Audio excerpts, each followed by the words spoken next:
안녕하십니까. 저는 심천사일요법의 저자 심천박남이라고 합니다. 그동안 우리는 인간의 질병을 고치기 위해 많은 노력을 해왔습니다. 지금 현재도 하고 있고요. 질병을 치료하는 방법도 아주 다양한 종류들이 나와 있는데 이 다양한 방법들이 치료에 효능이 없다고 저는 말하지는 않습니다. 어떠한 방법이든 치료에 효능이 없다면 중간에 자연 도태되고 없어지지 그 방법이 지금까지 계속 이어져 내려오지는 않다고 보기 때문이죠. 다만 제가 주장하는 것은 어떠한 치료법이든 그 치료 행위를 했을 때 우리 인체가 변화되어서 치료가 되는 과정에 이치가 있다는 겁니다. 근데 이 치료의 이치를 진리의 눈으로 봤을 때 상식적으로 우리의 질병을 어디까지 고칠 수 있느냐, 효능을 어디까지 낼 수 있느냐, 치료를 할 때 잠시 임시 응급 기능만 있는 것이냐, 한번 치료가 되면 재발을 않을 것이냐 하는 이런 차이점들이 있다는 거죠. 그래서 제가 주장하는 이 심천사일요법은 기존의 치료요법과는 크게 세 가지의 다른 점이 있습니다. 그래 첫째, 기존의 치료 방법과 다른 점은 무엇이냐 하면은 그동안 우리가 약이라고 질병이 왔을 때 먹는 약들이 정확한 표현으로 하면 치료의 효능은 없고 응급 기능만 있다 하는 이거를 주장하고 싶습니다. 그래 이러한 주장은 왜 할 수밖에 없느냐가 하면 우리가 그동안에 숱하게 많은 사람들이 약을 만들고 복용하고 이랬지만은 그 약이 모두들 다 약을 만든 사람, 또 약을 처방해서 주는 사람, 먹는 사람 모두가 약을 치료 기능이 있다고, 치료가 된다고 알고 약을 복용했지, 그 약이 약을 먹을 때만 잠시 응급 기능만 있다고 생각한 사람은 아무도 없을 겁니다. 그래서 제가 주장하는 것은 약은 치료 기능은 없고 응급 기능만 있다 하는 점이 기존의 현대 과학과 제가 큰 시각 차이가 있다는 거죠. 또 둘째 차이점은 뭐가 있느냐 하면은 그동안 우리가 나이가 들고 이러면은 디스크, 허리 요통 환자들, 관절염 환자, 목 디스크 환자 이런 환자들이 아주 많이 있습니다. 근데 대체적으로 현대 시각으로는 어떻게 이런 증세들을 어떻게 보고 있느냐 하면은 디스크가 닳아서 튀어나와서 신경선을 누르기에 통증이 온다. 이렇게들 다들 알고 있다는 거죠. 근데 저는 이것이 잘못된 시각이라 주장을 하고 싶습니다. 그럼 이러한 차이점들이 왜 날 수밖에 없냐 하는 거와 또 세 번째, 우리가 그동안 노화로 오는 증세들, 나이가 들면 얼굴에 주름이 끼고 검버섯이 끼고 이런 형세들, 또 나이가 들으면은 시력이 떨어지고 백내장이 오고 녹내장이 오고 피부가 축 처지고 쭈글거리고 이러한 증세들은 그동안은 나이가 들으면 어쩔 수 없이 당연히 오는 증상으로 알고 있었다 이거죠. 근데 제 시각으로 보면 우리 인체는 영생구조라서 언제든지 변화시킬 수 있다는 거죠. 우리가 노안이라고 해서 시력이 회복이 안 된다고 하는 것은 기존의 고정관념이고, 우리 인체의 생명의 논리를 진리의 눈으로 보면은 나이가 들었다고 해서 치료가 되지 말란 법은 없습니다. 다만 우리가 치료하는데 젊은 사람보다 치료 효능이 다만 조금 더 길 수 있습니다. 이러한 차이점뿐이지 치료가 되지 않는 것은 아니라는 거죠. 그래 이러한 세 가지의 큰 다른 점을 비교해서 제가 설명을 드리고자 합니다. 그러면 이런 사혈요법으로서 우리 인체의 질병을 어디까지 치료가 가능하냐, 어느 질병을 치료할 수 있고 효능이 나타날 수 있느냐 하는 점들을 병명을 나열해 보면 이미 책에 나와 있지만 이 자리에서 한 번 더 병명을 나열해 보겠습니다. 고혈압, 저혈압, 지루성 피부병, 건선, 주부습진, 각종 피부병 등 각종 두통, 탈모, 비듬, 개기름, 요통, 신경통, 각종 근육통, 풍치, 잇몸질환, 비염, 축농증, 발목이 삐는 증세, 편도선염, 입안 건조증, 쉰목소리, 치질, 탈창, 간염과 지방간, 간경화 초기, 신부전증 초기, 감기, 기관지 천식, 폐결핵, 기미, 검버섯, 여드름, 알레르기 체질, 소화불량, 설사, 변비, 몸살, 무좀 등 땀이 많이 나는 증세, 또 간질병, 이런 질병을 치료하는 기능만 있는 것이 아니라 우리가 몸이 너무 비대한 사람은 마르게도 할 수 있고 마른 사람은 찌게도 할 수 있고 밥을 많이 먹는 사람은 적게 먹고 필요 이상 많이 먹는 사람은 적게도 먹게 할 수 있다 이거죠. 그럼 이걸 언어로서만 제가 이렇게 설명을 하는 것이 과연 믿음이 어디까지 있는가 하는 내용들. 그래 제가 우리 인체를 보면 저의 시각으로 보면 그렇습니다. 우리 몸에서 잔잔하게 나는 증세, 우리가 현대의학이 병이라고 이름 짓고 200가지 300가지 병의 종류를 붙여도 저의 시각으로 보면은 사실 그것도 병이냐 할 정도로 우리 인체는 치료가 아주 잘 되는 구조로 되어 있다는 거라. 그래 그동안 우리가 질병을 치료를 제대로 못하고 병이 낫지 않아서 고생을 한 이유는 질병을 치료하는 방법 자체가 잘못되었기 때문이지 질병을 고치는 방법 자체가 어려워서는 아니라는 거죠. 이런 질병들이 그동안에는 우리가 고질병으로 고혈압 하나만 놓고 봐도 우리나라뿐 아니라 세계적으로 고치지 못하고 지금 치매 같은 걸 상당히 두려워하고 있는데 저는 그러한 증세를 병으로 아예 보지도 않습니다. 하면은 당연히 낫는 것 정도인데 도대체 사회를 하면은 이러한 질병들이 왜 나아질 수밖에는 없는가 하는 점들을 체계적으로 설명을 해보겠습니다. 오늘 중점적으로 이 설명을 하고자 하는 내용은 기존 치료법과 심천사혈요법에 도대체 어떠한 차이점이 있는가, 이 차이점에 대해서 세 가지로 크게 나눠가지고 분류를 해서 설명을 드리고자 그렇게 생각을 해요.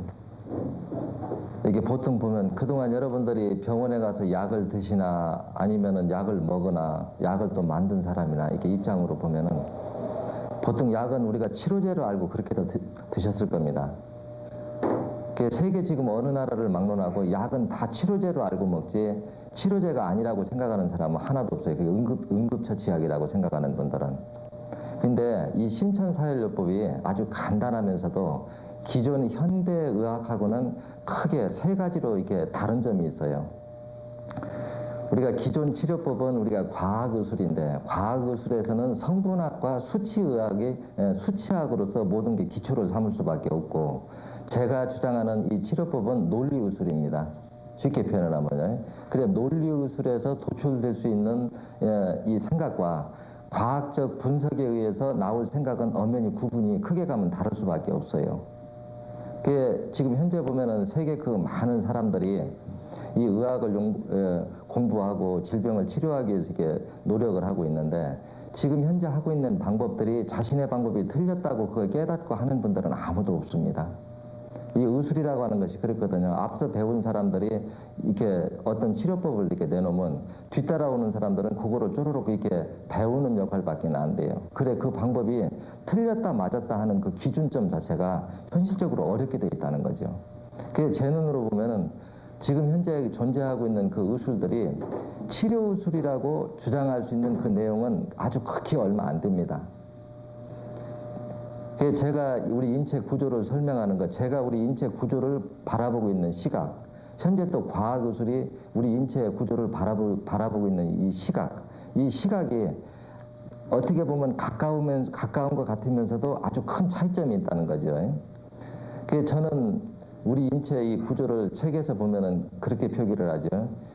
먹이사슬의 연결고리다 이렇게 표현을 한다는 얘기다. 근데 먹이사슬의 연결고리로 볼 거냐 아니면 우리 인체의 모든 성분들은 분석학적으로 볼 거냐는 이 차이점들이 큰 차이점이 난다는 거라. 그럼 도대체 어떤 점들이 차이가 나는가 하는 거를 성분학 쪽부터 이렇게 먼저 풀어보기로 하죠. 우리는 누구든지 이렇게 몸이 아프고 이러면 병원에 가면 제일 먼저 하는 일이 있을 겁니다. 혈액검사죠. 그런데 혈액검사를 해서 병원에서 알 수 있는 건 뭐냐면 우리가 건강한 사람의 혈액을 채취해서 이걸 성분 분석을 합니다. 그래서 이거를 수치로 나열화 시켜놓고 우리가 몸이 아파서 가면은 혈액을 채취해가지고 다시 성분 검사를 해서 이거를 대조를 시킵니다. 그게 당신은 A라는 성분이 부족하다. 당신은 B라는 성분이 부족하다. 아니면 당신은 필요 없는 독성분이 인체에 많이 누적돼 있다. 그래서 독성분이 들어가 있으면은 이거를 해독하는 데서 방법을 찾으려고 하고 또 인체에 부족한 성분이 있으면은 그 부족한 성분을 만들어서 넣어주는 데서 질병 치료에 해답을 찾습니다. 그러면은 우리가 쉽게 표현하면은 그냥 그렇죠. 우리 인체에 특정 성분이 부족해서 질병이 왔다.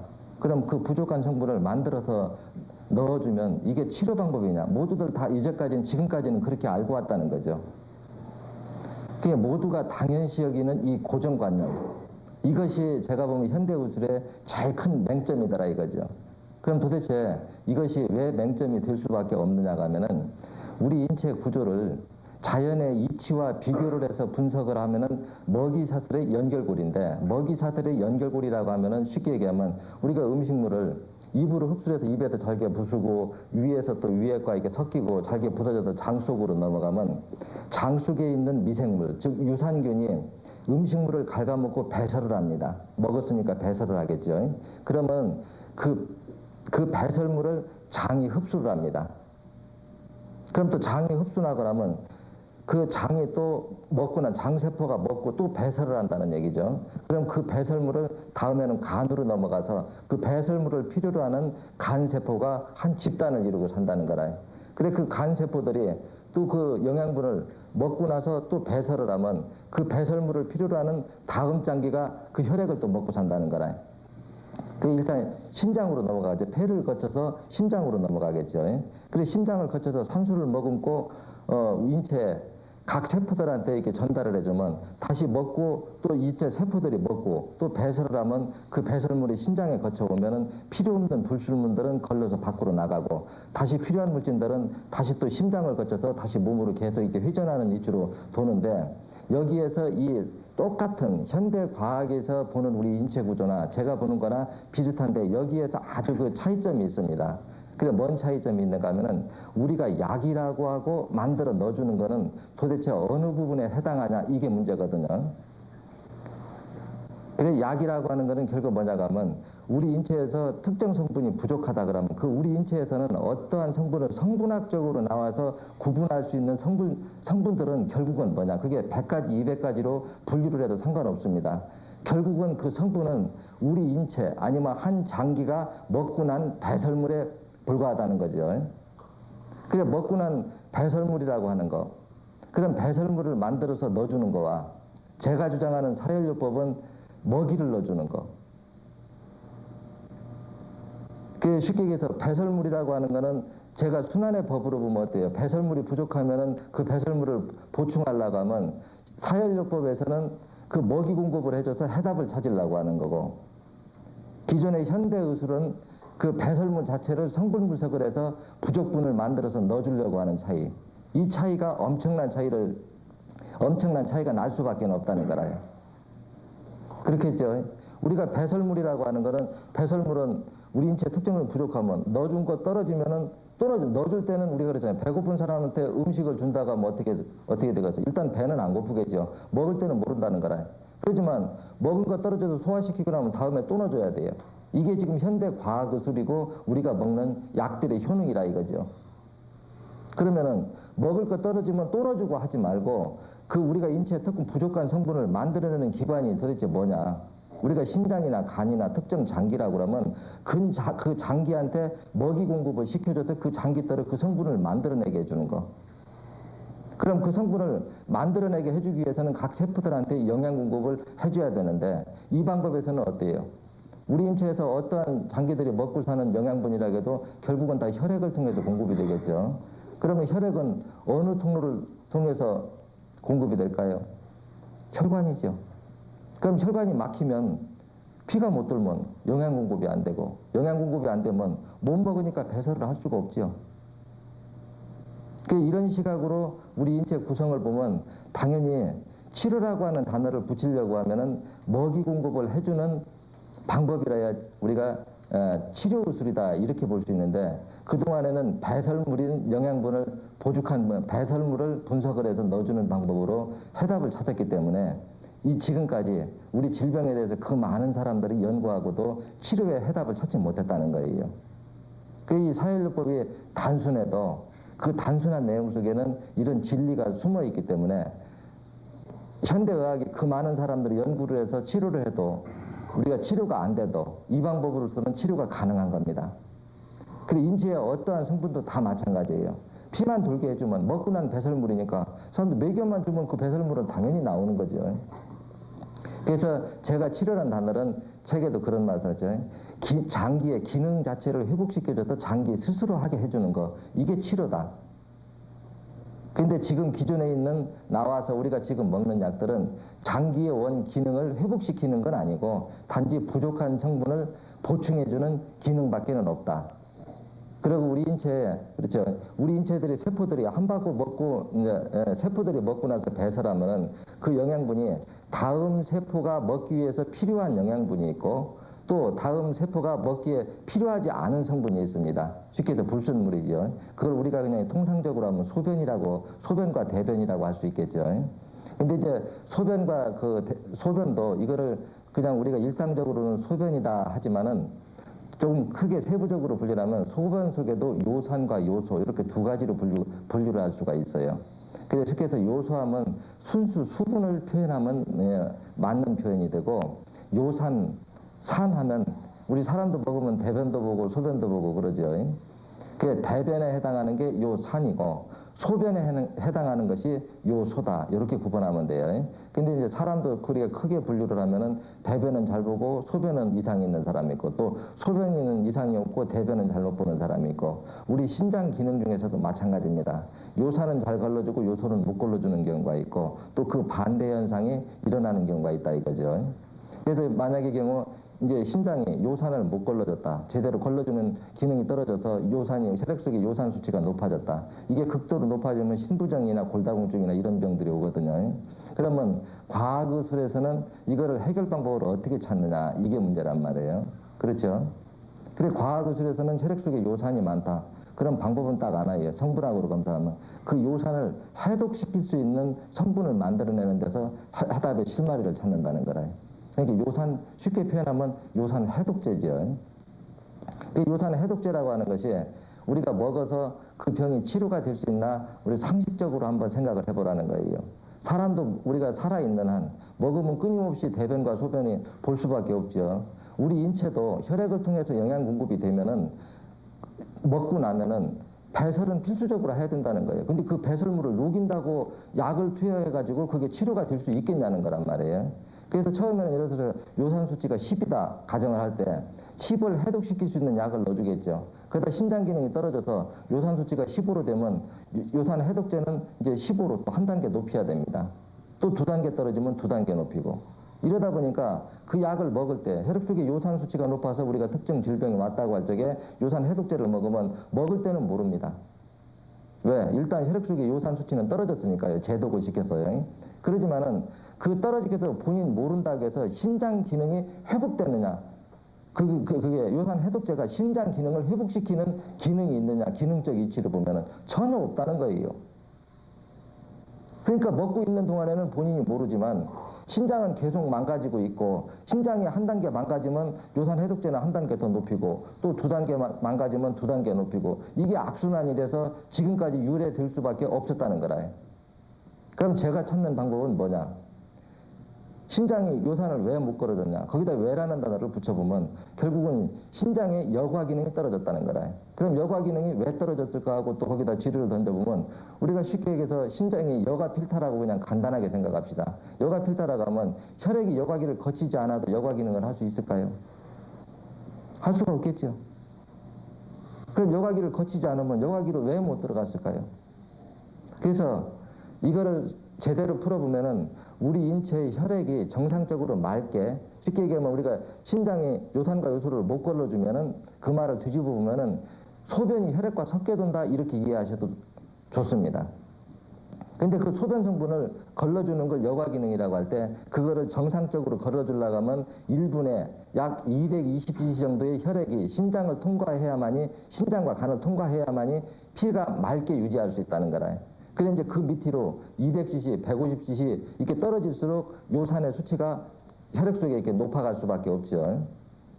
그래가지고 요산의 수치가 쉽게 해서 1분에 200cc가 통과해야 될 혈액의 양이 70cc 미만으로 떨어지면 그때부터 신장이 변형을 일으킵니다. 신장에 염증이 생기거나 붓는다든가 아니면 더 작아진다든가 이런 기능이 와요. 이때 되면 이제 신부전증입니다. 쉽게 표현해서요. 그런데 신부전증이 온다고 해도 현재적으로 병원에서 할 수 있는 일이 뭐예요? 요산과 요소를 기술은 좋지요. 요즘에 투석기라고 하는 게 뭔지 아십니까? 혈액을 동맥에서 혈액을 빼가지고 쉽게 해서 소변 성분을 걸러서 외부에다 밖으로 빼주고 다시 정상적인 혈액을 넣어줍니다. 그러면 이게 치료 기능이냐? 절대 아니라는 거죠. 그래 일정 시간이 지나면은 이제 한계점이 다르면 그동안에도 신장은 계속 망가지고 있죠. 그래 이 투석을 하기 전하고 투석을 하기 한 후하고는 이 신장이 변화가 엄청 빠른 변화가 일어납니다. 그래 왜 빠른 변화가 일어나고 하면 일단 투석을 시작하면 신장에 할 일이 없어져요. 우리 인체 장기는 어떠한 장기도 혈액이 잘 돌고 하는 작업량이 있으면 그게 현 상태로 유지하는데 활용을 안 하면 다 스스로 이렇게 퇴화되게 돼 있습니다. 그래 쉽게 표현하면 신장이 정상적일 때는 주먹만 하다고 하다가 우리가 혈액 투석기로 인중 이 혈액을 걸러주기 시작하면 그때부터 이놈이 자꾸 이렇게 적어진다 이 얘기예요. 그래서 이제 완전히 적어지고 산도는 자꾸 높아지고 하면 마지막에 뭐냐? 결국은 이제 이식하라고 합니다. 신장을. 근데 또 이식하는 것도 이것도 재밌는 현상이 있어요. 제가 표현하는 건. 이식이 또 치료냐? 절대 아니라는 거죠. 그럼 도대체 뭐가 아니냐고 하면은 우리가 이식 수술에 대해서 한 번쯤 여러분들도 생각을 해볼 필요가 있어요. 뭔 필요가 있냐고 하면 이식 수술의 기능적 이치를 한번 생각해 보라는 거라요. 이식 수술이라고 하는 거는 단지 기능적 이치로 보면 망가진 것 떼어내고 건강한 놈을 갖다 붙여놓는 게 이식 수술입니다. 그렇죠? 그러면 신장이 망가지게 된 원인을 이식 수술을 했다고 치료가 됐을까요? 아니죠. 신장이 망가지게 된 원인은 그대로 뒀기 때문에 새롭게 또 갖다 붙인 놈, 간도 마찬가지예요. 원인을 그대로 둔 이상 새롭게 갖다 붙이는 게 망가지는 건 해보나 마나 이미 답이 나와 있다는 겁니다. 다만 망가지는 시간이 1년을 버틸 거냐 2년을 버틸 거냐 시간 차이는 다를 수 있어도 또 망가지는 거는 해보나 마나 이미 답이 나와 있다는 거예요. 그래 기존의 의학들이 제일 안타까운 점들이 나가면 병을 오게 하는 원인은 병이 아닙니다. 일단 결과가 나타나도 증세가 나타나야 그때부터 병명이 붙고 치료법이 나온다는 거라. 그러니까 모든 사람이 고생을 할 수밖에 없어요. 그래 먹이사슬의 연결고리로 봐서 그쪽으로 피가 못 도는 게 영양 공급이 안 되는 거 혈관이 막혀서 그렇고 막힌 게 어혈 때문에 어혈을 뽑아줘 버리면 아주 간단하게 해결나잖아요. 그렇죠? 신장이 1분에 220cc를 통과해야 정상적으로 혈액을 맑게 유지할 수 있는데 그것이 150cc만 들어갔다. 그러면 왜 220cc가 들어가지 않고 150cc밖에는 들어가지 않았냐? 거기다 왜라는 단어를 한번 붙여보라는 거예요. 혈관이 막히지 않고 혈관이 좁혀지지 않았는데도 그 정도 양이 들어갈 수밖에 없을 거냐 하는 얘기란 말이에요. 그렇죠? 그러면 간단하게 막힌 혈관에 있는 어혈만 딱 뽑아주면 정상적으로 220cc가 돌면은 피가 맑아지면은 요산과 요술이 배출가 되면은 신부전증이 오기 전에 이식을 하기 전에 얼마든지 치료할 수 있는데 왜 그거를 떼어내버리고 다른 사람 또 장기 갖다 붙이면 그걸로 끝나나요? 또 부작용이 일어난다고 우리는 인체의 면역 기능을 갖다가 계속 갖다 누르니까 다른 장기는 또 망가지죠. 이거를 진리의 눈으로 보면은 그런 치료법은 치료하는 게 아니고 병을 키우는 겁니다. 중환자를 만들고요. 이렇게 보면은 여러분들 그동안에 우리가 치료법이라고 다 알고 있는 게 치료법이 될 수가 없죠. 그래 여기서 그럼 우리가 사혈요법으로 이렇게 치료하면은 간단하잖아요. 그렇죠? 8번 신간을 있지만 딱 빼서 신장과 간 속으로 피만 원활하게 잘 돌게 해주면은 신장과 간 기능은 지 스스로 모든 게 복원할 능력이 있다고 하는 것은 현대의술도 이미 증명을 하고 있습니다.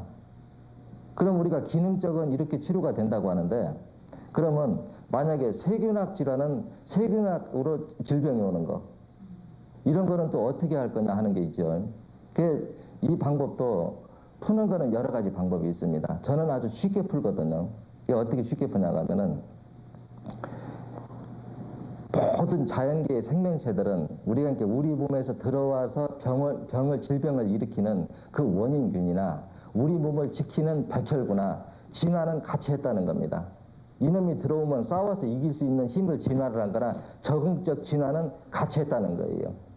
이게 같이 했다고 볼 것 같으면 방법을 어디에서 찾느냐 이게 문제죠. 만약에 우리 몸이 외부에서 들어오는 세균에 대해서 저항력이 없다고 그러면 우리 인간은 이미 멸종하고 없애야 돼요. 그런데 이미 우리 인간이 멸종하지 않고 지금까지 몇 수억 년 동안 살아서 이렇게 남아있다는 그 자체가 어떤 세균도 우리 몸에 들어오면 정상이라고 하면 다 물리칠 기능을 이미 가지고 있다는 거예요, 자생적으로.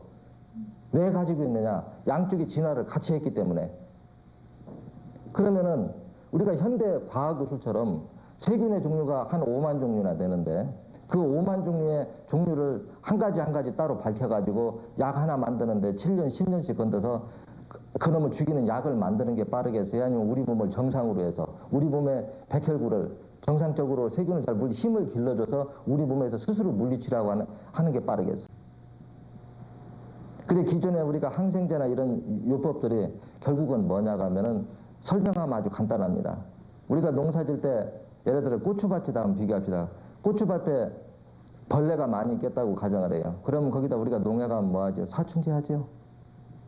근데 그 살충제로 농약을 치면은 벌레는 죽습니다. 근데 고추는 살아있어요. 그렇죠? 우리 몸에도 생명이 두 가지 종류가 있습니다. 생명체가 뭐 하나냐면 고추처럼 쉽게 해서 우리가 동과 정으로 이렇게 구분할 수 있는데 한 생명체들이 일반 세포같이 한 자리에서 일생을 마치는 생명체가 하나가 있고 또 하나는 우리 사람도 식물이나 나무 같은 건 어때요? 그 땅에다가 뿌리를 받고 그 자리에서 일생을 마치죠. 이런 생명체가 하나 있고 또 동물이나 곤충이나 우리 인간은 어때요? 이동을 하면서도 생명을 존재하죠. 그 이런 차이점들은 뭐냐? 영양분을 흡수하는 기관을 장 속에다 뱃속에다 넣고 이동할 수 있는 거는 이동을 하면서도 살아요. 근데 식물이나 나무 같은 건 어때요? 땅에다 뿌리를 받아야만 영양 공급을 하니까 한 자리에서 이동을 할 수가 없다는 거죠. 그렇게 두 가지 종류가 있다는 거라. 근데 이 두 가지 중에서 우리 몸에도 백혈구나 적혈구 이런 미생물들은 이동을 하면서 생명을 유지할 수 있는 생명체고 나머지 세포들은 한 자리에서 나무처럼 일생을 마치는 그런 생명체라 이거죠. 이 두 종류가 있는데 항생제라는 건 뭐냐? 이동을 하는 그 생명체만 죽이는 약입니다. 우리나라 유기농법에도 어때요? 예전에는 우리가 농약 같은 거 나와서 농사질 적에도 농약 치고 이러면 농사 잘 된다 그랬는데 요즘은 그게 아니죠. 쉽게 표현해서 고추밭에 뜬물이 많아요. 뜬물이 많다고 가정을 하면은 이 뜬물을 예전 방식대로 농약으로 싹 죽이면 간단하죠. 근데 이것이 우선 코앞만 보면은 아주 현명한 판단 같습니다. 우리가 인체에 질병 왔을 적에 항생제를 쓰는 거와 마찬가지로 당장 코앞만 보면은 그렇지만 진리의 눈으로 보면 그게 절대 옳을 수가 없어요. 자연계의 이 먹이사슬이라고 하는 거는 고추밭에 뜬물이 끼면은 무당벌레는 틀림없이 오게 되어 있습니다. 그걸 먹이로 해가지고 무당벌레가 존재하기 때문에.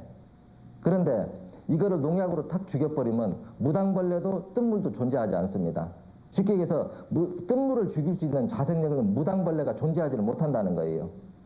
그래 무당벌레가 죽은 다음에 뜬물이 또 끼면 어떻게 되겠습니까? 방법이 없겠죠. 우리 인체도 마찬가지입니다.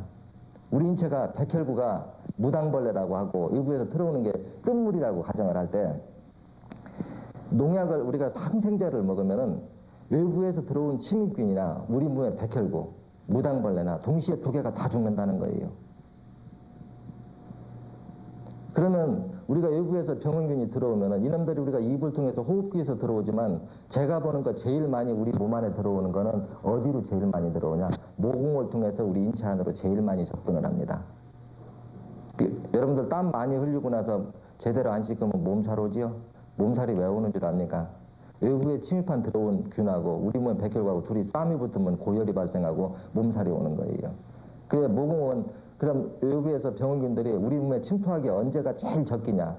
땀을 흘리면 모공이 열리겠죠. 보통 때는 모공이 열리지 않는데 그래 땀을 흘릴 때 모공이 열리면 그 모공 속으로 세균이 들어와서 병원균이 들어와서 백혈구가 만약에 튼튼하면은 들어오는 대로 딸꾹딸꾹 잡아먹으면은 우리 몸은 병을 일어날 이유가 없어요. 근데 이놈이 들어와도 백혈구가 힘이 약해서 잡아먹지 못하거나 아니면 백혈구는 어디에 삽니까? 혈액 속에 살면 혈관을 따라서 이동을 하죠. 이동을 하는데 혈관이 막혀 있으면 어떻게 되겠습니까? 백혈구가 그걸로 접근을 할 수 없겠죠. 그 접근을 할 수 없어서 이놈이 세력을 조그만하게 키운 정도면 우리가 뽀드락지나 여드름이요. 이런 상태로 많이 나타납니다. 이놈이 또 크게 키우면 종기가 되는 거고요. 그 인체 어디에 있는 염증도 다 마찬가지라는 거예요. 그래 세균학으로 해도 결국은 어때요? 그 5만 종류나 도는 그 세균도 지금의 5만 종류면 종류가 5만 종류에서 끝이냐? 절대 아니라는 겁니다. 그 5만 종류는 끊임없이 돌연변이를 만들어내게 돼 있어요. 때로는 그게 하루 한 번, 1년에 한 번, 1년에 두 번, 세 번 돌연변이를 끊임없이 만들어내게 되는데 그 새로 따라 나오는 것도 한 가지 약을 우리가 발명을 해서 7년, 10년이 임상실험 거쳐가지고 약을 만들어내는데 1년에 몇 번씩 바뀌는 새로운 세균의 종류를 그 방법으로 따라잡을 수 있느냐고 제가 책에다가 반문하는 겁니다. 절대 따라잡을 수가 없어요. 그래 쉽게 우리가 표현해서 우리나라 군대가 강하면 외국의 적국은 미국이건 일본이건 어느 나라 군대가 쳐들어오든 뭔 관련할 게 뭐가 있습니까? 우리나라 군대 강하면 물리치면 그만이죠. 그래서 세균의 종류에서 질병을 우리가 그거를 따라잡으려고 하는 것보다는 내 몸에 있는 백혈구를 강군을 만들어서 그럼 거기다가 우리 몸의 백혈구가 왜 힘이 없어졌을까 한번 생각을 해봐요. 이유는 간단합니다. 우리가 맑은 물에 사는 물고기와 오염된 물에 사는 물고기를 비교를 해봐요. 오염된 물에 사는 물고기는 낚시를 해서 땡겨봐도 힘이 없어요. 맑은 물에 사는 고기는 힘이 아주 좋은데 우리 몸을 지키는 백혈구가 어디 삽니까? 혈액 속에 살겠죠. 근데 피가 탁해서 혈액 속에 산소가 부족하다가 하면 백혈구가 힘이 있을까요? 그래 그런 상태에서는 어떠한 세균이 우리 몸에 들어와도 방어할 수 있는 능력이 없다는 거라. 그래 우리 백혈구가 저항력을 잃은 첫째 원인은 뭐냐? 혈액 속에 산소 부족이 원인입니다. 그럼 산소 부족은 왜 생겼느냐? 이렇게 나와야 되겠죠. 산소 부족은 왜 생기냐? 피가 탁해서. 피는 왜 탁했느냐? 혈액 속에 요산과 요소 수치가 높아서. 그러면 요산과 요산 수치는 왜 높아졌느냐? 신장이 그거를 걸러주는 기능이 약해서. 그럼 신장이 걸러주는 기능이 왜 약했냐? 그쪽으로 피가 적게 돌아서. 그럼 피가 왜 적게 돌았냐? 혈관이 막혀서. 혈관은 왜 막혔냐? 하면 어혈 안 됩니까? 이러니까 당연히 우리 몸의 저항력이 떨어져도 8번 위치에서 어혈만 빼서 피만 돌게 해주면은 어떠한 진균이 들어와도 스스로 물리칠 수 있는 힘은 자동적으로 다 되게 돼 있다는 거예요. 그런데 이제 문제는 이것도 하나 있습니다. 우리가 전체적으로 우리 몸의 저항력이 약한 거와 또 하나는 뭐가 있냐 하면은 쉽게 얘기하면은 어디 혈관이 막혀서 우리가 이미 신장과 간 기능이 떨어지면은 그 다음으로 생기는 게 뭐라고 했습니까? 우리 몸에 어혈이 많이 생긴다 이렇게 놨죠. 어혈이 많이 생긴다 이런 표현이 해놨는데 이미 신장과 간 기능이 떨어진 합병증으로 어혈이 많이 생긴 건 어떻게 할 거냐 하는 게 문제예요. 해답은 간단하잖아요. 빼내버리면 그만이죠. 아주 간단한 방법이 있죠. 그래 이런 문제들이 기존의 이제 의학과는 좀 많은 차이가 있고 그래 현대의학과 또 아주 큰 차이가 있습니다. 그럼 지금 앞서서 설명한 거를 제가 드리면 어때요? 우리가 그동안에 모든 걸 치료제로 알고 있던 것이 약이 아니다 하는 게 큰 게 한 점이 제가 주장하는 게 틀린 지점이 있고 또 하나는 뭐냐고 하면은 쉽게 표현을 하면은 지금 우리들이 보면은 나이 드신 분들 하면은 시골분이나 도시분이나 디스크로 허리 아픈 사람들 아주 많지요. 근데 허리가 좀 심하게 아프면 이 자리에서도 경험하시는 분이 있지만은 병원에 가면 대부분 뭐라고 해요? 지금 기존에 과학의술이 알고 있는 건 뭐냐고 하면 과학의술에서는 그렇게밖에 알 수가 없습니다. 배움 자체가. 저도 그분들이 하는 거를 비방하는 건 아니에요. 근데 알고 있는 게 논리가 없는 의술이기 때문에 제대로 바르게 알지 못하고 있다 해서 이거를 지적을 해주는 겁니다. 우리가 이제 과학적으로 우리가 뭐 특수 요즘에 뭐 예를 들어 가지고 사진 찍는 거 엑스레이기로 이렇게 사진을 찍는 그런 기술이 많이 발달했죠. 근데 허리가 아픈 사람을 사진을 딱 찍어 보니까 디스크가 튀어나와서 신경선을 누르고 있더라 이거죠. 그 이름을 누르고 있는 사람이 대체적으로 통증이 오는 사람들이 많더라. 그러니까 진찰을 어떻게 하냐? 허리에 통증이 요통이 오는 거는 디스크가 튀어나와서 신경선을 누르고 있기 때문에 통증이 온다 이렇게 진찰을 합니다. 그래 그런 진찰 방법이 나오면은 다음에 할 수 있는 방법은 뭐냐? 누르고 있는 거를 제거를 해야 되죠. 그래 초창기에는 칼로 도려냈고 요즘 발달하니까 이제 레이저로 도려냅니다. 그렇죠? 그런데 이 방법이 이 시각이 잘못됐다고 주장하는 사람이 지금 있을까요? 이게 잘못됐다는 겁니다. 제가 보면은. 그러면 이거를 왜 잘못됐다고 주장하느냐 하면 분명 그런 만한 증거가 있죠. 충분하게 지금 현실적으로도 보여줄 수가 있습니다. 만약에 디스크가 튀어나와서 신경선을 누르고 있기 때문에 통증이 온 게 원인이라고 하면은 지금 현재 수술하는 방법이 뭐냐? 누르고 있는 디스크를 잘라낸 겁니다. 그럼 누르고 있지 않겠죠. 그런데도 통증이 오는 건 뭘로 해명을 하겠냐 이 얘기입니다. 근데 요즘 요통 환자들 수술하면 80% 정도 거의 대부분 통증을 계속 지속적으로 옵니다. 그럼 뭔가 잘 안 맞는다는 얘기죠. 그렇죠? 현대의학이 보고 있는 게. 그럼 제가 주장하는 거는 뭡니까? 디스크가 튀어나와서 신경선을 누르기 위해서 누르고 있기 때문에 통증이 오는 게 아니다. 신경선이라는 것은 각 가정의 전화선이나 마찬가지다. 쉽게 표현하면 신경선이라고 하는 것은 우리의 인천 각 세포가 5마리 내지는 7마리가 한 모두물하는 뇌세포에 1대1로 연결이 되어 있습니다. 각 가정의 전화 한 대 전화선이 이렇게 연결돼. 그게 바로 신경선이라는 거예요. 그 제가 답답하면 그런 소리 하죠. 전화선 밟고 있는다고 해도 통화 안 뜯으냐고 물어요. 그러면 통증이 오는 거는 도대체 왜 오느냐? 허리에 있는 그 근육 자체가 피가 못 도니까 이미 굳어 있다는 거예요. 굳어 있으면 어떻게 되면 이완이 안 됩니다. 신축성이 없어요. 그 허리는 우리가 일상적으로 많이 움직여야 되겠죠. 그렇죠? 그 굳어서 늘어나지 않는 걸 강제로 당기니까 조직이 파괴되는 이치에 의해서 통증이 온다 이 얘기입니다. 그럼 이것을 무엇으로 증명할 수 있느냐? 간단한 방법이 있죠. 현대의학 장비로 구분하면 쉽게 구분할 수 있는 게 있어요. 요통이 아주 심한 사람, 제가 심한 표현하면 그런 말합니다. 병원에서 허리가 아파서 수술해야 된다고 입원하고 쭉 대기하고 있는 사람들 나오라고 해가지고 6번을 빼보고 아주 심하면 8번하고 10번 빼주면 대부적으로 3군데 빼낼 적이 거의 한 90% 정도는 치료가 됩니다. 아마 10명 나오라고 하면 최소한도 8명 정도는 제가 겸손하게 얘기해도 허리 통증 없어집니다. 어혈을 빼내서 통증이 없다고 할 때 빼니까 통증이 없어졌어요. 없어졌으면 디스크가 들어가 있을까요? 안 들어갑니다. 바로는 안 들어가요. 시간이 지나면 들어갈 수는 물론 있는데 신경선을 여전히 누르고 있는데도 통증이 안 온다고 하면은 이 말은 어떻게 발로 나갔어요? 누르고 있기 때문에 통증이 온다는 얘기는 뭔가 잘못됐다는 거예요. 그래 어혈을 빼고 사진으로 찍어보면 분명히 신경선을 디스크가 튀어나와서 누르고 있습니다.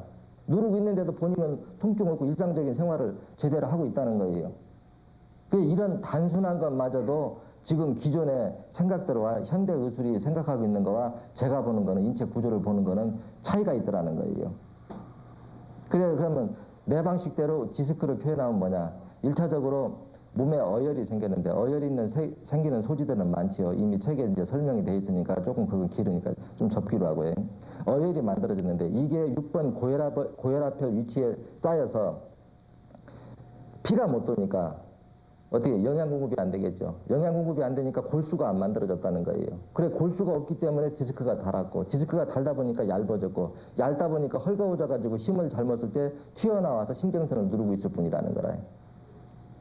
그러면은 이 사혈요법으로 치료를 하면은 어떻게 될 거냐 하는 거지요. 이게 사혈요법으로는 단순하게 부항기를 이용해서 거기에 걸려있는 어혈만 빼내는 방법인데 이 하나만 빼주는 방법까지도 일단 어혈을 빼서 피길이 열리면 피가 돌겠죠. 그럼 피가 돌면 어떻게 되겠냐? 피가 돌면은 경직된 근육이 다시 풀어집니다. 이완이 잘 되겠죠. 피가 돌아서 순환이 잘 되니까 근육이 부드러워진다 소리다. 쉽게 얘기하면은. 그리고 또 피가 돌면 영양 공급이 되니까 골수가 만들어지겠죠. 그럼 인체의 모든 장기는 영양 공급과 산소 공급만 충분하게 이루어지면 스스로 복원 능력이 다 있다고 하는 걸 접목시키면 어떻게 됐습니까? 간단하게 부항기 하나 가지고 그것만 뽑아줘도 치료가 안 되면 잘못되게 돼 있다는 거예요. 인체 구조 자체가. 근데 이런 것들을 너무 소홀히 여깁니다. 이게 좀 한 가지를 조금 비유해서 얘기하면 요즘에 관절염 환자들 아주 많지요. 관절염 환자들 아주 많습니다. 근데 요즘 관절염을 치료한다고 하는 게 일반적으로 보면 이 치료 보면 크게 3가지로 나눌 수가 있어요. 뭐냐? 관절염. 그대로 갖다 해요. 관절에 염증이 있는 거. 그렇죠? 그럼 관절염을 치료하기 위해서 관절염이 있고 통증이 오고 하면은 우리가 기존의 과학의술로서 이거를 치료할 수 있는 방법. 그럼 그 약을 썼을 때 우리 인체에 들어와서 하는 양리작용. 이걸 크게 3가지로 한번 분류를 할 수 있습니다. 염증이 있으면 쓸 수 있는 약이 뭘까요? 항생제죠. 답은 나와 있죠. 그럼 죽이려니까. 그리고 2번째 통증이 오니까 통증을 없애게 하려고 하면 그 다음에 뭘까요? 네, 진통제 써야 되겠죠. 진통제 여러분들 치료제 아니라는 거 이미 알고 있죠. 그 다음에 그럼 그 이미 관절염이 올 정도면은 관절에 있는 디스크, 즉 쉽게 얘기해서 물렁뼈 이미 다 닳아 있겠죠. 그게 달았다고 하면 이미 골수가 생성이 안 된 겁니다. 그래서 인공골수 거기다 넣어주죠. 그럼 인공골수도 넣어주면은 이 세 가지를 치료법의 핵심입니다. 우리가 관절염을 치료하는 기존의 우리가 현대의학으로 보면은 이 세 가지가 치료의 핵심인데 이 세 가지를 하나하나 따져보자는 거예요. 치료가 될 수가 있는가 상식적으로. 그래 왜 안 되느냐가 하면 먼저 1차적으로 우리가 항생제 기능부터 따져봅시다. 일단 관절이 닳았다 하면 뭡니까? 골수가 안 만들어졌기 때문에 닳았다는 거라. 그럼 골수는 왜 안 만들어졌느냐? 영양 공급이 안 되니까. 그렇죠? 그래 쉽게 해서 관절 부위에 어혈이 꽉 쌓여서 피가 못 도니까 영양 공급이 안 됐다는 거라. 영양 공급이 안 되니까 관절이 닳았어요. 그러면은 이미 관절 부위로 피가 못 돈다는 거는 증명이 된 거죠.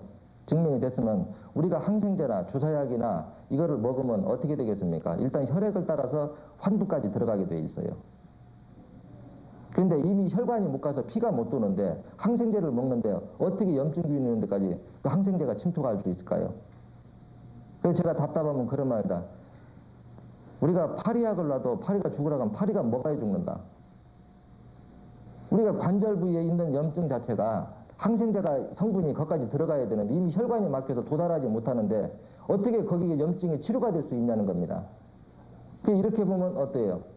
이미 항생제 가지고 염증을 치료한다는 건 이미 잘 못됐죠. 그리고 우리 몸의 염증균은 항상 우리 몸에 침투하면은 백혈구가 접근할 수 없는 곳에 가서 자리를 잡습니다. 백혈구가 접근할 수 없다 하면 이미 혈관이 막혔다는 얘기고요. 그러니까 약으로서 그걸 염증균을 죽인다고 하는 것은 이미 답이 잘못됐다는 거예요. 그러면은 우리가 이제 진통제, 마취제, 통증이 오니까 통증을 오지 말라고 진통제를 쓰는데 진통제에서는 이건 약이 아니라고 하는 건 이미 뭐 누구나 알고 있는 거니까 그냥 넘어가고 그 다음에 인공골수를 한번 치료 기능이 있는가 따져보자는 거예요. 우리가 인위적으로 만들어 넣어준 거는 넣어준 거 다 달아도 소모되면 새로 또 넣어줘야 됩니다. 끊임없이 주사를 맞아야 돼요. 골수를 갖다가. 이렇게 본다고 하면은 세 가지 중에 원래 기능을 회복시켜가지고 관절염을 치료할 수 있는 방법이 현대의학으로 있습니까? 아예 없어요. 그러면은 사혈요법으로는 어떻게 이게 치료가 되냐 하는 겁니다.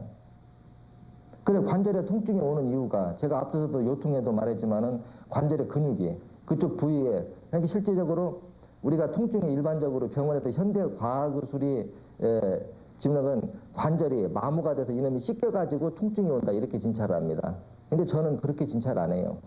관절에는 신경이 그렇게 많이 분포되어 있지 않다는 거예요. 실제 신경은 어디에 많이 분포되냐? 근육에서 분포되어 있습니다. 뼈에는 그렇게 신경이 많이 분포가 안 돼 있어요.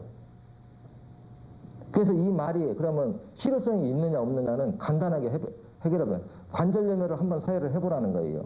관절염을 사혈해서 그 혈관을 막고 있는 어혈을 딱 빼주니까 피가 돌겠죠. 그럼 피가 돌면 어떤 게 이루어지냐? 피가 돌기 시작하면 거기 경직된 근육이 풀어지니까 우리가 다리를 오므려도 순수하게 이완이 되니까 통증이 없어집니다. 그 다음에 거기서 만약에 염증이 있다고 가정을 하면 피길이 열렸으니까 백혈구가 피 따라서 들어오겠죠. 염증을 잡아먹으니까 간단하게 끝납니다. 골수 역시도 마찬가지라는 거예요. 골수 역시도 혈액이 만들어 영양분으로 해서 골수를 만들어내니까 넣어주지 않아도 스스로 만드니까 또 넣어줄 필요가 없잖아요. 그래서 이게 단순한 요법 같아도 사혈요법 속에는 그런 숨은 논리가 들어있기 때문에 부항계 하나로도 간단하게 그게 치료가 될 수 있는 겁니다. 저도 여러분들하고 이렇게 대화를 나누고 이러다 보면은 이 치료편에 대해서 의문점들을 많이 갖는 분들이 참 많아요. 우리가 두통 하나도 한번 간단하게 생각해 봐요. 이 두통이라고 하는 것도 그렇습니다. 제가 그동안에 환자를 여기서 보다 보면은 와서 물어보면 그래요. 두통을 앓은 지가 10년도 넘고 15년, 20년 된 사람들 의외로 많아요. 그래 이 간단한 두통 하나도 왜 고칠 수가 없느냐. 우리 인체 구조를 진리의 눈으로 보지 않고 과학의 눈으로 봤기 때문에 해답이 풀리지 않았다는 거예요. 보통 사람은 다 과학이 앞서가고 과학을 기준해서 판단했다고 하지만 과학보다는 진리가 앞서가는 겁니다. 그러면 두통을 한번 간단하게 풀어볼까요? 제가 책에도 설명했듯이 두통이 오는 원인이 뭐라고 그래요? 뇌 속에 쉽게 얘기해서 뇌세포가 산소 부족으로 질식을 하면 두통을 느낀다 이렇게 진찰을 하죠. 그러면 뇌 속에 산소를 운반해 주는 건 뭘까요? 네, 혈액이죠. 그러면 뇌 쪽으로 들어가는 혈관이 막히면 뇌 속에 산소 부족이 오는 건 당연한 결과 아닙니까? 그렇죠? 그러면 뇌 속에 산소 부족이 와서 두통이 왔다 가면 진통제로 마취를 시켜가지고 두통이 안 오게 하는 게 치료 방법이 옳을까요? 아니면은 피를 잘 돌게 해서 산소 공급이 돼서 두통이 안 오게 하는 게 올바를까요? 근데 이 안타까운 현실이 너무나 많아요. 그 요즘에 이 라디오나 이렇게 매스컴을 통해 선전하는 거 보면은 두통, 지통, 생리통에 무슨 약을 합니다. 그래 이 얘기를 들으면 내가 속으로 비웃어요. 그 말을 그대로 뒤집어 보면은 다리가 아프든 머리가 아프든 생리통이 오든 치통이 오든 모두가 마취시키면 통증 안 옵니다. 그렇죠? 그건 자기들 입으로 시인하는 겁니다. 치료약이 아니라고 마취약이라고 하는 거를 어디가 아파도 통증을 못 느끼게 한다는 거는. 그래 여러분들은 부항기로 사혈을 하면 어때요? 1번을 간단하게 1번을 사혈만 해줘도 두통이 치료가 되는 이유는 간단합니다. 뇌 쪽으로 피가 못 들어간 게 왜 못 거기다 왜라는 단어를 한번 붙여보라는 거예요. 그 쉽게 표현하면 혈관이 막혀서. 혈관은 왜 막혔어요? 어열. 그럼 어열만 뽑아주면 핏길이 열리고 핏길이 열리면 피가 돌면 피 따라서 산소 공급이 이루어지면 두통은 오라고 해도 못 오지요. 아주 간단한 이치죠. 그래 이거를 임상학적으로 여러분들이 직접 한번 해보시라는 겁니다. 이게 치료가 되나 안 되나. 근데 기존에 우리가 의술들은 요즘에 제가 이 설명을 하면서도 많이 안타까운 점들이 있는데 모든 사람들이 배운 대로 시행입니다. 배운 대로 시행. 그 이 배운 게 틀렸냐 맞았냐 이거를 판가름할 수 있는 시각은 아무도 가지고 있지 않아요. 그래서 제가 답답하면 그런 소리 하죠. 만약에 똑같은 내용의 의서를 가지고 1000명이 배우든 100만 명이 배우든 같은 내용의 의술을 배우는 사람의 생각은 모두가 똑같을 수밖에 없다. 그래서 제가 이 공부하면서도 그래요. 제가 만약에 동양의학을 한의학을 공부를 했다든가 서양의학을 배웠다든가 하면 저도 기존에 있는 분들하고 생각이 같을 수밖에 없습니다. 그 공부를 안 했기 때문에 제가 이 공부를 할 수가 있어요.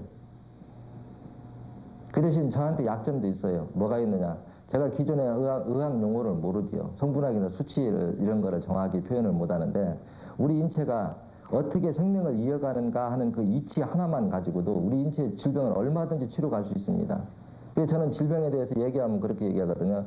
병을 고치는 방법이 어려워서가 아니다. 실제 병을 고치는 방법은 아주 쉬운데 지금 현재 질병을 못 고치는 것은 치료 방법이 잘못되어 있기 때문에 병이 안 낫는 거지 병을 고치는 방법 자체가 어려워서는 아니라는 거예요. 그래서 누구의 주장이 옳은가 하는 거는 여러분들이 직접 실험을 해보라는 거죠. 그래 일반 우리가 두통을 치료하는 것도 그래요. 일반적으로 제가 두통을 치료하라고 하면 머리를 일반 혈인들을 이렇게 깎으라고 하니까 그 깎는 거에 대해서 두려움을 많이 갖는데 우리가 얻는 거와 있는 거를 생각해 보신다고 하면은 머리 깎는 거 아무것도 아닙니다. 요즘 치매들 걱정 많이 하시죠, 나이 들면. 우리나라뿐 아니라 세계적으로 치매에 대해서 아주 두려움 많이 갖습니다. 못 고친다고. 당연히 고칠 수 없어요. 과학의술로는 치매를 고친다고 하는 건 꿈 같은 얘기죠. 그러면 과학의술이 왜 꿈 같은 얘기냐고 하면 혈관이 막힌 게 원인인데 그 막힌 혈관을 뚫어줄 수 있는 방법이 과학의술로는 없다는 거예요. 그게 왜 없느냐고 하면은 과학이 성분학인데 성분학의 맹점을 제가 한번 책에다가도 기술해 놓은 게 있죠. 우리가 동맥에서 피를 빼면은 생혈이 나올까요? 어혈이 나올까요? 당연히 생혈 나오죠. 근데 제가 어혈이라고 하는 거는 뭡니까? 모세혈관에 쌓여서 움직이지 않는 피를 어혈이라 한다 정의를 내려놨어요. 그러면 우리가 동맥 피 검사를 한다고 동맥에서 피 빼면은 생혈 빼가지고 검사하면서 어혈이 얼마나 있는가를 알 수가 있을까요? 사진 찍는다고 나옵니까? 안 나옵니다. 이렇기 때문에 어혈에 대한 해답은 나올 수가 없어요. 그래 어혈이라는 단어가 나왔으니까 하나를 조금 더 이렇게 짚고 넘어가면 그래요. 과학적 의술로는 어혈이라는 단어가 나올 수가 없다는 겁니다. 어혈이라는 단어가 나올 수가 없게 돼 있어요. 성분학 쪽에서는. 왜 나올 수가 없게 돼 있냐고 하면은 쉽게 얘기하면은 우리가 어혈이 만들어지는 경로는 많은데 그 중에 한 가지만을 선별적으로 한번 설명을 해볼게요. 우리가 중금속이나 요즘 이제 공해들이 많으니까 이걸로 한번 비유를 해봅시다. 우리가 납성분이 우리 인체에 들어왔다고 가정을 해봐요. 납성분 인체에 들어오면 이 성분이 혈액 내로 퍼져서 전체로 피해를 입으면 우리 몸이 치명타를 입습니다. 그 중금속은 우리 몸에 한번 들어오면 빠져나가지 영원히 않는다고 그러죠. 그냥 기존 방법으로는 빠져나갈 수가 없어요. 그럼 납성분이 들어오면은 우리 몸에서는 어떠한 장애, 이놈이 몸에 번지지 못하게 백혈구들이 그놈을 감싸 안습니다. 감싸 안아서 자기 몸을 자기가 죽는 거예요. 그래서 코팅 처리를 합니다. 그 중금속 성분이 혈액 내에 퍼지지 못하게.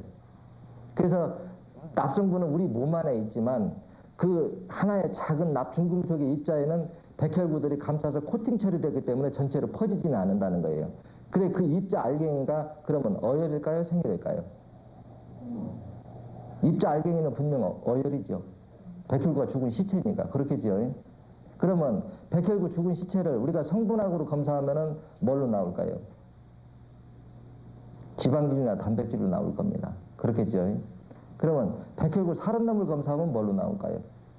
그 역시도 지방질이나 단백질입니다. 백혈구가 죽은 놈이든지 살은 놈이든지 그럼 우리가 먹는 음식물 있죠. 먹는 음식물도 이놈이 장에서 흡수해가지고 안으로 들어오면 성분 검사를 하면 뭘로 나올까요? 지방질, 단백질로 나옵니다. 이러니까 과학적 의술로는 지방질, 단백질을 갖다가 콜레스테롤이라 하니까 콜레스테롤이 누적돼서 그렇다 표현을 할 수 있어도 그것이 어혈이라고 하는 주장은 근본적으로 할 수가 없게 되는 거예요. 없게 돼 있다는 거라요. 그런데 그러면 이거를 중금속이 들어와 있는 걸 우리가 사혈해 주면 어떻게 될까요?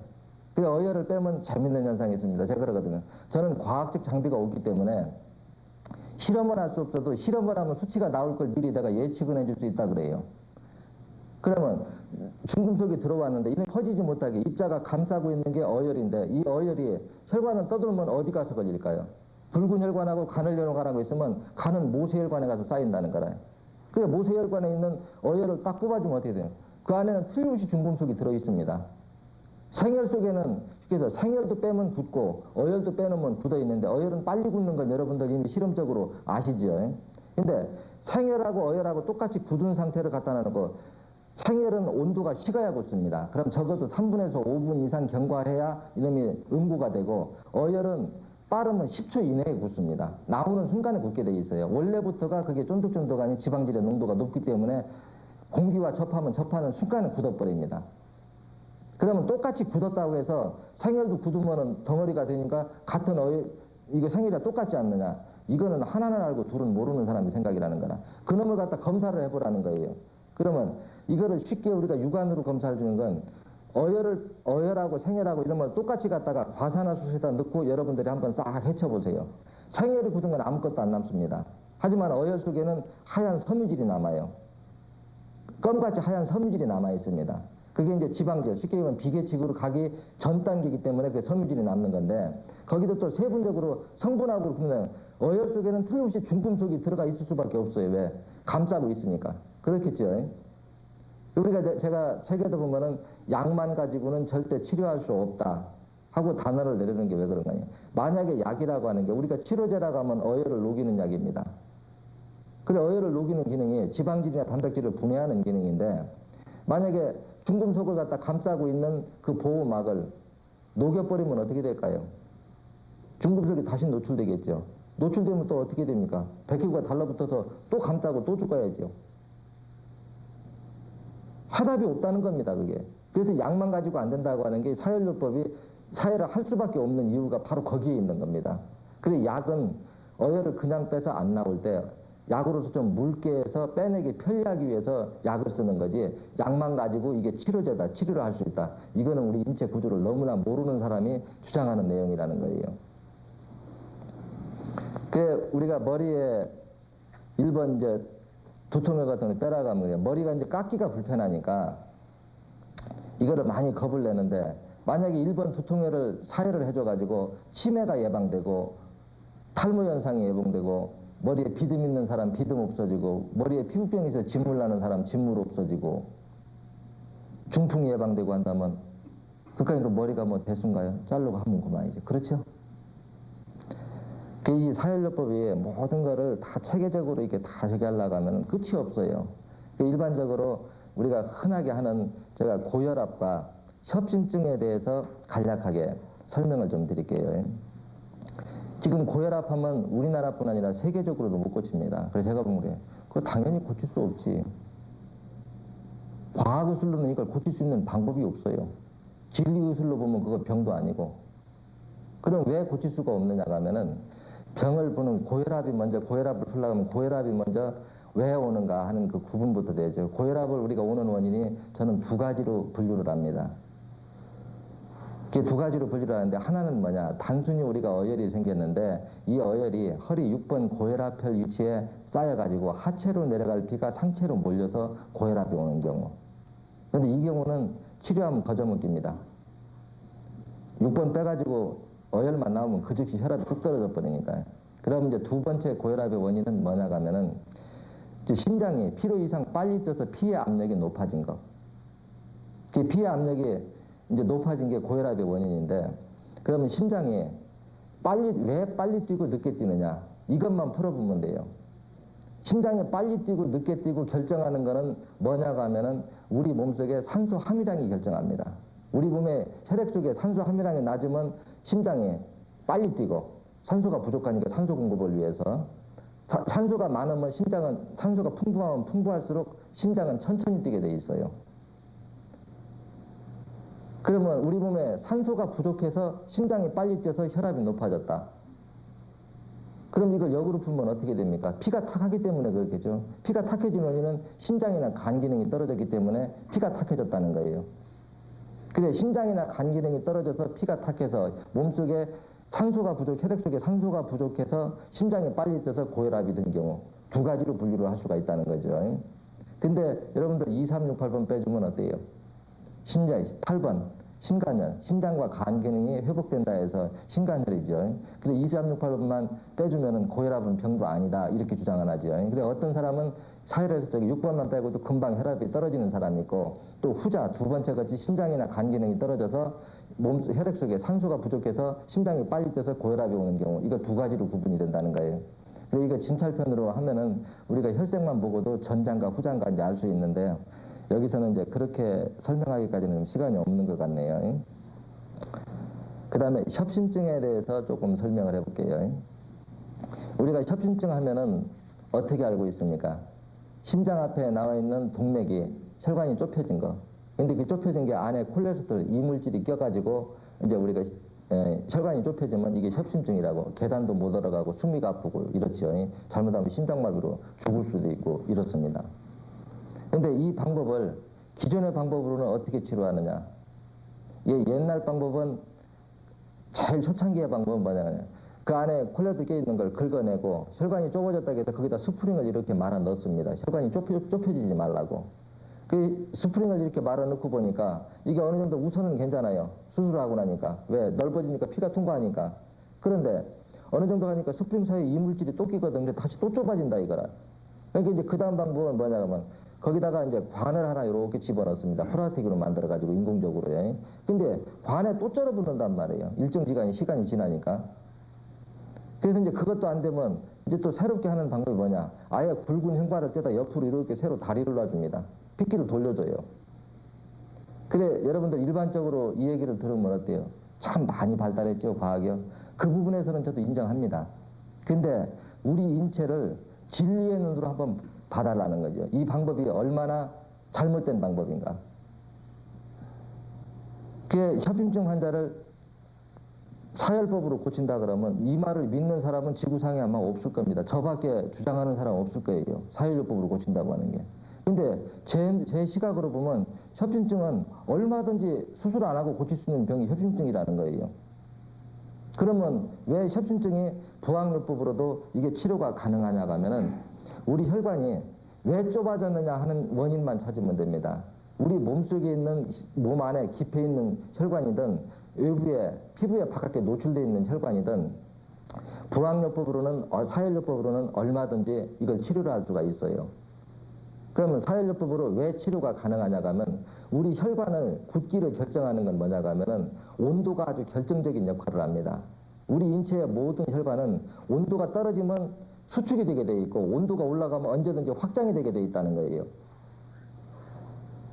그 우리가 혈관이 수축이 됐다. 그럼 이거를 좁혀진 거를 제가 진리의 시각으로 보면은 좁혀지면 거기다 좁혀진다. 거기다 왜라는 단어를 한 번만 붙여보라는 겁니다. 그러면 분명히 온도가 떨어진 게 돼 있어요. 그럼 온도가 왜 떨어졌느냐? 피가 못 돌아서 그렇다는 거예요.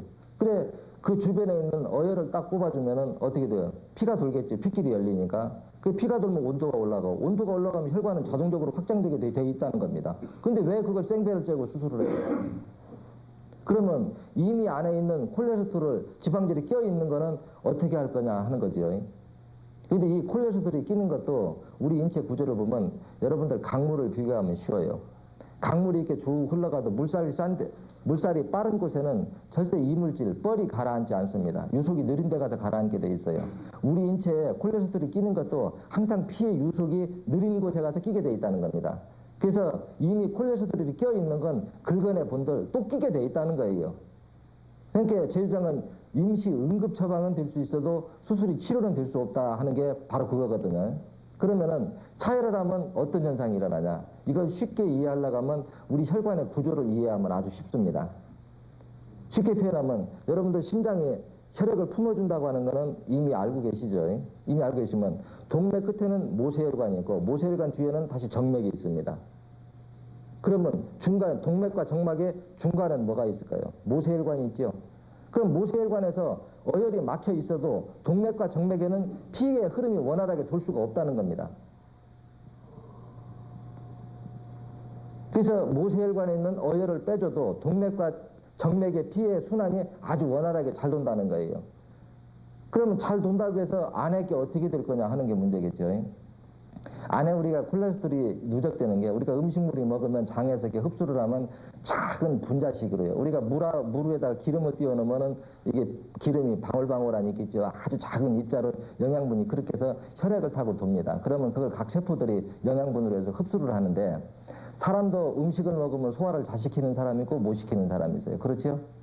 우리 인체 세포도 마찬가지입니다. 우리 인체에 신장 기능이 떨어져서 요산이 많아지고 요산이 많아짐으로써 혈액 속에 산소가 부족하면 우리 인체의 모든 세포는 소화불량 세포가 됩니다. 소화불량 세포가 되면 혈액 속에 영양분이 떠들어온 거를 흡수해서 에너지를 승화시켜서 방출을 못하고 혈액 속에다 쩔어붙게 돼 있다는 거예요. 그래 그런 물질들이 피의 유속이 느린 곳에 가서 쩔어붙었다는 겁니다. 근데 2368번 하면 그건 근본적으로 산소 공급이 이루어지니까 소화불량 세포는 해결이 났죠. 그럼 이왕 붙어 있는 건 어떻게 될 거냐. 그래 이거는 여러분들 이해하기 쉬운 방법이 있습니다. 그 책에도 보면 이런 말이 있어요. 뒤꿈치에 굳은 살이 있어서 뒤꿈치가 쫙쫙 갈라지는 사람이 6번하고 10번하고 사혈을 해주면 뒤꿈치에 굳은 살이 없어진다 이래놨죠.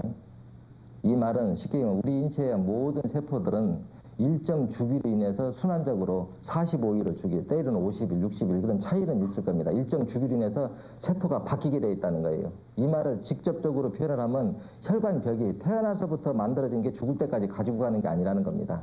일정 시간이 지나면 혈관벽 자체까지도 바뀌게 되어 있다는 거예요. 피가 잘 돌면, 순환이 잘 돌면은. 우리가 뒤꿈치에 굳은 살에서 때가 껴서 시커멓다고 합시다. 근데 굳은 살 벗겨도 내버려둔 굳은 살 또 끼죠. 근데 아예 굳은 살 자체가 없어져 버리면 안 붙게 하면 어떻게 돼요? 간단하게 해결하잖아요. 그래서 사혈요법으로 사혈만, 그 협심증 치료하는데 5번 협심증혈을 사혈해주라 이렇게 설명을 하죠. 그 사혈만 5번 협심증 이게 순서대로 2, 3, 6, 8번을 해준 다음에 5번을 이렇게 사혈을 해주면 협심증이 치료가 되는 이치가 그래서 치료가 됩니다. 근데 이런 이치를 이해를 못하면 어떻게 외부에서 피 뺀다고 치료가 되느냐. 이런 반론을 많이 제기합니다. 그 사혈요법에 대해서 여러분들이 제가 하나하나 설명하고 어디를 치료를 해라 어디를 치료해라 하나 이런 점들이 우리 사람의 모든 인체 구조는 이미 정해져 있어요. 정해져 있기 때문에 우리 몸에서 어혈이 쌓이는 곳도 이미 정해져 있다는 겁니다. 그래 그곳을 다 찾아놓은 곳이 45군데 사혈점입니다. 어혈이 쌓일 곳.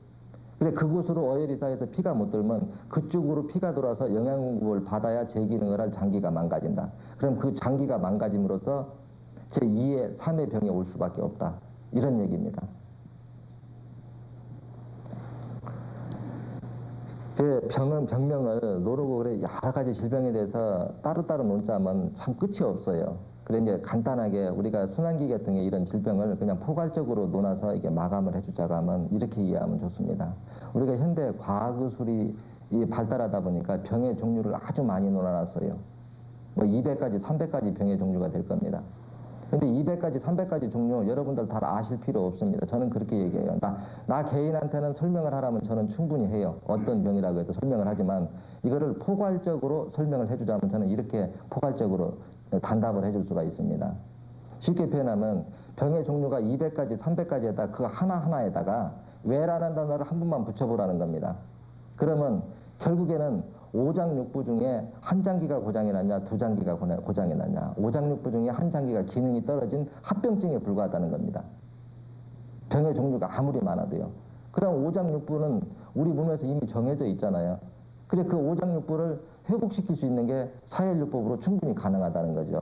그래서 2, 3, 6, 8번을 빼주면 2번은 위장 기능이 회복이 되고 3번은 장 기능, 소장과 대장 기능이 회복이 되고 8번은 신장과 간 기능, 그 중간에 췌장이 회복되고 그럼 이건 5장만 했지 나머지 두 가지 장기가 빠졌죠. 심장하고 폐하고 그렇죠. 그 심장은 5번 협심증열이 해당이 되고 폐는 32번 기관지열이 해당이 된다는 겁니다. 그럼 어때요? 우리가 각종 비오줌의 피부병 같은 거, 피부 백선, 언반증, 피부 뭐 검버섯, 아니면 지루성 피부염, 아주 피부병의 종류가 많아요. 근데 아무리 종류가 많아도 그거 전혀 관여하지 말고 2, 3, 6번만 빼줘봐요. 모든 질병 원인, 그 병의 원인 자체가 장기가 기능이 떨어진 합병증이기 때문에 오장육부만 회복시켜주면 안 나을 병이 없습니다. 근데 그 오장육부를 회복시켜주는 게 어렵지 않더라 이거죠.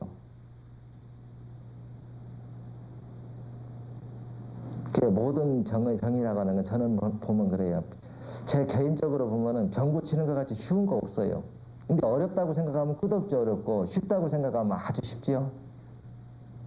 이 사혈요법이 단순해도 다양한 질병을 치료할 수 있는 이런 기능이 피를 못 돌게 하는 근본 원인 자체를 밖으로 빼내는 방법이기 때문에 다양한 증세를 쉽게 고칠 수 있다는 거라요. 그래서 저는 이 사혈요법이 처음부터 이 사혈요법을 배우시는 분들이 아주 어려운 증세부터는 하지 말라는 거죠. 이미 병이 아주 깊어져서 생명이 위독한 사람은 양쪽에 양이나 아니면 한의의 도움을 받아가면서 하지만 가벼운 증세에서는 집에서 얼마든지 치료가 가능하고 만약에 예방 차원에서 2, 3, 6, 8번을 사혈하고 1번을 사혈해 준다고 하면은 세계에서 기술한 모든 그런 질병 자체는 올 수가 없다는 겁니다. 그래 여러분들이 직접 자신의 몸에다 임상 실험을 해보시고 치료의 효능이 있다면 여러분들 주변에 있는 분한테 이 치료법을 소개해서 모두가 건강한 삶을 살 수 있게 그렇게 되기를 저는 기대하고 이 사혈요법을 보급시키고 있습니다. 온 국민이 아예 질병이 오지 않게끔 건강하게 살기를 바랍니다. 네, 감사합니다.